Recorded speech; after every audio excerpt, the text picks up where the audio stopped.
Say hey. Tonight, an I-Team investigation saving this child, baby Liberty. Right now, this little girl's future hangs in the balance. We've obtained confidential information as well as public records that show the state may have taken the baby from a safe home and placed her with a family with a history of abuse. Investigator Lynnsey Gardner has worked on this for more than 6 weeks, uncovering startling information that already is sparking change at the highest level of the state. Here's Lynnsey. With all that we have found, we don't know if it's enough to ensure the safety of this little girl. But before we get started, I need to explain that we're going to be talking about 2 different homes. One, a home the state deemed a loving and safe, permanent environment for Liberty. The other I've uncovered is a home with convicted criminals with crimes ranging from alleged sexual abuse to violent beatings. Right now, this is Liberty's home. It's a sound of a happy and healthy little girl. Liberty. Yeah. Right here. Right here. Right here. Those first words and first steps that forever carry a child into your heart. Say hello. But this isn't how her life story began. Baby Liberty Bell Phillips, born on the 4th of July in Jacksonville, addicted. This court order obtained by the I-Team shows at birth, Liberty tested positive for methadone and THC. At just 4 months old, Liberty was found neglected at a trolley station. Her mother passed out nearby. 5 days later, Liberty was found in her car seat in a public bathroom. Her mother passed out beside her with a cocktail of pills in her system. Their home at that time, a local safe house. To escape this man, Bradley Hornback, the baby's abusive father, recently arrested for beating Liberty's mother, Davida Phillips. The I-Team found Bradley Hornback has a documented history of abusing women. In 2009, arrested for beating another woman while also pregnant with his child. Arrested again in 2011 for beating that same woman in front of their child. This police report says he became enraged over where the toddler was sleeping. The Department of Children and Families stepped in for that child and stepped in again for baby Liberty. Right here. Right here. Holding her here and helping her with those first steps, her aunt and uncle, Ginger and Keenan Phillips. She's very happy. She's energetic. She's boisterous. She's independent. She's independent, and all that within a year. Come on, I can only imagine what she's going to be like in 4. DCF placed Liberty with the couple soon after she was taken from her mother, who is Keenan's sister. And for 10 months, this was Liberty's home. Their own son, Colton, thinking of her as his little sister. We weren't a foster home. We were a family. Never thought of ourselves as a foster home. No. Liberty's court-appointed guardian ad litem agreed. We obtained this confidential report from sources showing Liberty in September was thriving there, writing, Liberty currently has a significant relationship with her uncle and aunt that grows stronger daily. The GAL would like the child to remain in her current placement until Liberty can be adopted by her maternal uncle and aunt, finding they had a loving and parental-like relationship. What's more, the guardian ad litem found Davida Phillips and Bradley Hornback's parental rights should be terminated because each posed physical, mental, and emotional endangerment to Liberty. But by the next week, everything changed. Those cries are Liberty's, as she's being ripped from her home with Ginger and Keenan Phillips and moved to another. My legs just buckled. And I told that little girl that I would protect her. Liberty's biological parents, a drug addict and a convicted abuser who were found by the state to be a harm to their baby, suddenly filed motions to surrender their parental rights and move Liberty permanently to Bradley's brother, Christopher Hornback. With a stroke of a pen, the judge approved Christopher Hornback and his wife Shauna to adopt Liberty. It is a home where Bradley Hornback would later have greater access to his daughter, a possible loophole around the guardian ad litem that found to reunify Liberty with her father could jeopardize her physical safety and well-being and Liberty's emotional security with his lack of concern. Yet no one objected before the judge to the placement with the Hornback family on Liberty's behalf. Not the guardian ad litem attorney, not the DCF attorney, which is frustrating for Ginger. The whole reason you're taking these parental rights is so they're not in her life anymore, so they can't destroy her. But you let them choose her fate? What's even more, the I-team uncovered, Christopher Hornback had an outstanding warrant for his arrest in Duval County on the very day the Duval County judge awarded him custody of Liberty. That warrant, too, tied to domestic violence. The victim, his wife, Shauna. He was arrested for abusing her back in 2013. In this report, Shauna filled out a document called a threat assessment. In it, she said Chris Hornback was increasingly violent, had struck her 1 to 5 times over that last year, and had access to a gun and a history of domestic violence. The I-team found even more disturbing reports on Chris Hornback from 2009, also here in Duval County. A police report states he climbed onto the porch of his ex-girlfriend's home armed with a razor and told police, quote, "She's gonna get it." The woman told police they had been broken up for 2 years at that point. Months later, Hornback was arrested again for trespassing near that same woman's home and also charged with resisting an officer. Despite a pile of charges and misdemeanor convictions, it appears Chris Hornback was legally eligible to adopt Liberty.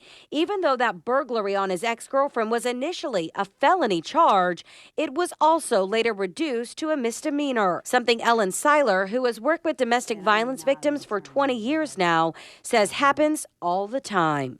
It is sometimes a hard case to prosecute because it often happens behind closed doors. What's more, we found the Hornback family has a documented history of domestic violence. Their father, Christopher Wayne Hornback, arrested 10 times for domestic violence, terroristic threats, assault, battery, burglary, and escape. He has legal access to Liberty under the new arrangement, as does Shauna Hornback's brother, Devin Johnson, who will be Liberty's new uncle. Why is that significant? We obtained this police report showing Johnson was arrested at 17, accused of felony lewd and lascivious acts on a child, which was later reduced to felony battery. He was accused of taking out his penis and touching a child with it. That child victim, this police report states, a child in the temporary custody of none other than Chris and Shauna Hornback, Liberty's new adoptive parents. And the crime happened in the exact same house where Liberty now lives. We went there twice to ask Shauna and Chris Hornback their side of the story. We are naming you in a story. Shauna shut the door on us instead. We took our findings to Patty Parker, a family law attorney in Jacksonville, not connected with Liberty's case. To me, this seems like an outcry. A baby is being placed in a home where we know there are known criminals and known drug abusers. Why? The Constitution of the United States and the Constitution of the state of Florida give people a right to privacy. The right to privacy encompasses parenting decisions. A guilty conviction for domestic violence on your spouse less than 3 years ago may not have been a disqualifier under the statute. How is that not a disqualifier? I don't know. You have to ask your legislator. They passed the laws. The judge can't make up the law. As long as there's a positive home study, the parents get to make that choice. That home study is confidential under Florida law, so I can't tell you definitively what was in it. We do know there were 3 done in this case in total. 2 of them done by an organization called Daniel Kids. That's an agency that DCF contracts with right here in Jacksonville. A 3rd by a private agency tied to Liberty's adoption. We know the Hornbacks passed the last 2 home studies, but we also know they failed the first. The reason Well, that's explained on a single sheet of paper I was able to obtain. This is Devin Johnson's criminal history report from DCF. It says Devin Johnson was legally not allowed to live in the same home as Liberty, but it doesn't explain the criminal reason as to why. Remember, we know he's accused of felony lewd and lascivious on a child from a separate police report. We don't know for sure if DCF or the judge knew any of the details that we have. The second home study did approve the Hornbacks for visitation with Liberty, despite Christopher Hornback's rap sheet.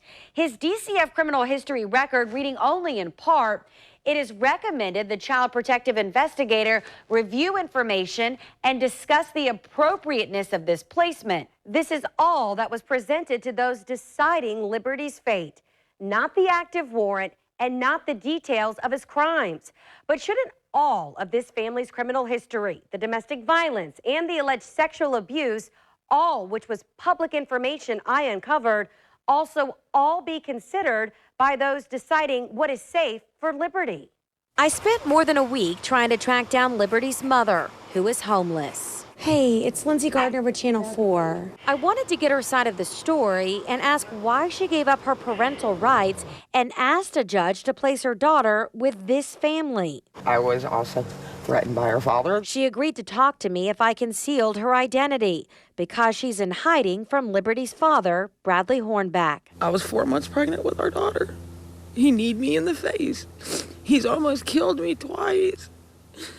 And I felt like if I didn't sign her over, it very well could happen again. And now that I'm trying to get her moved back, if he catches me, he will kill me. You're really in fear for your life? I am dead in fear of my life. You're crying so hard right now. Because he don't stop. Once he starts to hit me, he don't stop. Do you think Ginger and Keenan are good parents? They're excellent, and their son looks at my daughter like it's his sister. I was the worst thing I ever done was signing her over to them.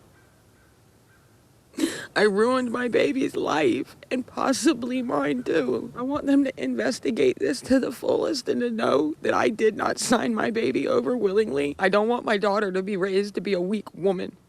I don't want her to be raised to be beat on herself.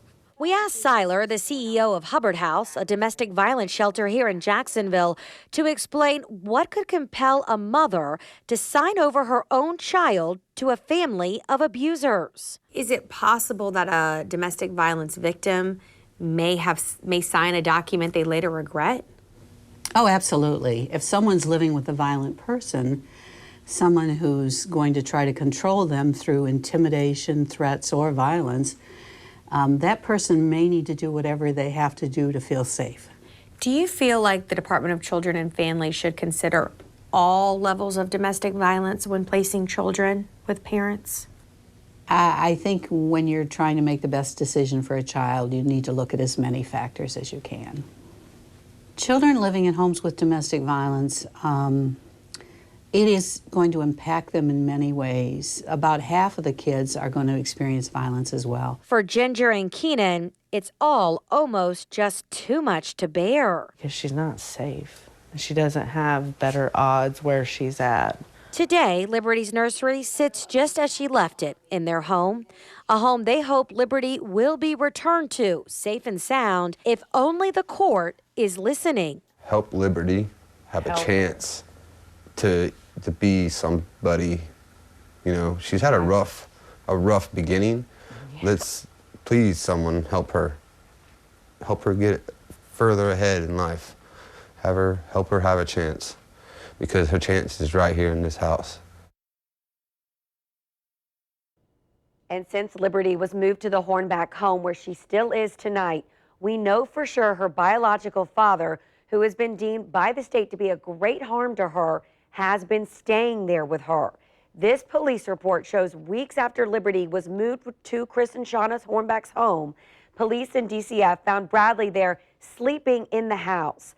DCF told police that Bradley had a court order to stay away, but JSO could not find it, and neither could we. So as far as we can tell, he has free and open access to Liberty. And on this report, he lists his address as the Hornback home where Liberty also lives. Tonight, we also know he has another outstanding warrant for his arrest tied to a domestic battery case involving Liberty's biological mother. Lynnsey, this is incredible. At this point, is there anything that anybody can do to right this? The only person that can change this definitively is the judge. So in this case, we're talking about Judge Gooding. But I do know, because of our investigation, Liberty's case is under review at the highest levels of DCF and Daniel Kids, as well as the guardian ad litem. They both deny any wrongdoing, DCF and Daniel Kids do. But this is important. Just this week, DCF posted a notice to amend the state rules over background checks and home study procedures. This comes after weeks of us pressing DCF about Liberty's case and presenting the agency with the criminal backgrounds that we found regarding these family members. I also reached out to all of the attorneys in this case, and there was a long list of them, as well as the judge, Judge Gooding, and the chief judge in Duval County, and all denied to comment, citing confidentiality. But there is a lawmaker very concerned about my findings, especially because there's a new Florida law that went into effect on July 1st that could have applied here. It's called the Child's Best Hope Law. Now, to simplify it, the new law allows the court system in an adoption case to consider a bond that a child has made in a temporary home. In Liberty's case, that was 10 long months with Ginger and Keenan Phillips before ever making a final decision. This law would also essentially allow a judge to overrule what the biological parents wanted, a decision Liberty's mother already regrets, and a decision that we know through that paperwork the guardian ad litem was also not in support of, they instead finding Ginger and Keenan to serve Liberty's best interest. Now, if you go to news4jax.com right now, you're going to find more details about this story, including an interactive timeline with the arrest and all of the court documents in Liberty's case. We have also built a family tree to help you try to keep track of all of this, to give you clarity on this adoption case. And if you are concerned about what is happening to little Liberty Bell, who's about 18 months old right now, we have included contact information so that you can reach out to your lawmakers and agencies and make a difference. You'll find all of this for you right now on our homepage, news4jax.com. And again, we do want to extend an offer tonight for a third time to Chris and Shauna Hornback to tell their side of the story. And Tom and Joy, we will certainly be following what happens with Liberty and what happens with this case and what changes we may see at the local level and at the state level as well. So disheartening, so frustrating, but there's got to be hope out there. There's got to be. Ginger and Keenan Phillips are writing me tonight. They're very hopeful that this story will make a difference for Liberty Bell. But beyond Liberty, of course, we're all following her story, but looking at these home studies and looking at these background checks to help more children all across our state. To get more information to the Yes. judges. Wow. Thank you very much, Lynnsey.